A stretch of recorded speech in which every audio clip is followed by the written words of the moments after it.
Good morning and welcome to your day 5 briefing for people who know absolutely nothing about football and don't understand the World Cup. What a night of football. 19 goals in all, the most we've had so far. So let me talk you through the best of it. The headline was Germany, who put 7 past tiny Curaçao.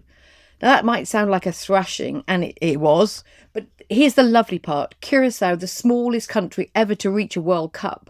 And you might remember in yesterday's video, we looked at that little old school bus that they arrived in with no glass in the windows. They scored a goal of their own, their first ever, and their fans went absolutely wild. Their manager, who's the oldest in the tournament's history at 78, was seen wiping away a tear. So a reminder perhaps that it's not always about the winning. So there were goals everywhere actually last night. Sweden look a serious side. They beat Tunisia 5-1. One of their scorers gave us a moment to treasure. He scored a wonderful goal but refused to celebrate it because his father is Tunisian and he didn't want to rub it in. So again, it's not always just about the winning. By his second, though, to be fair, in the dying seconds, he couldn't help himself. But there was a lovely bit of human decency after that first goal. Elsewhere, the Netherlands and Japan served up a 4-goal thriller, finishing 2 each, and Ivory Coast snatched a winner in the very last minute to beat Ecuador. A couple of things along the way that made me smile last night that I hope might cheer you.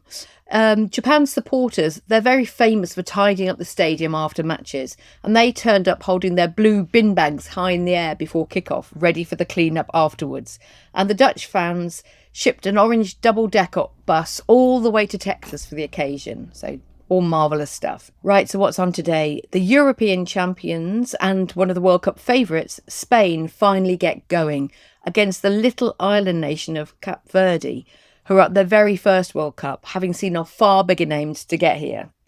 And keep an eye on Egypt, because their talisman, Mohamed Salah, who, even if you're not a football fan, that name might ring some bells. He celebrates his birthday today, and he will be desperate to help his countries to their first ever win at a World Cup.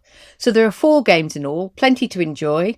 That was your Day 5 briefing. I'll be back tomorrow. Until then, enjoy the football.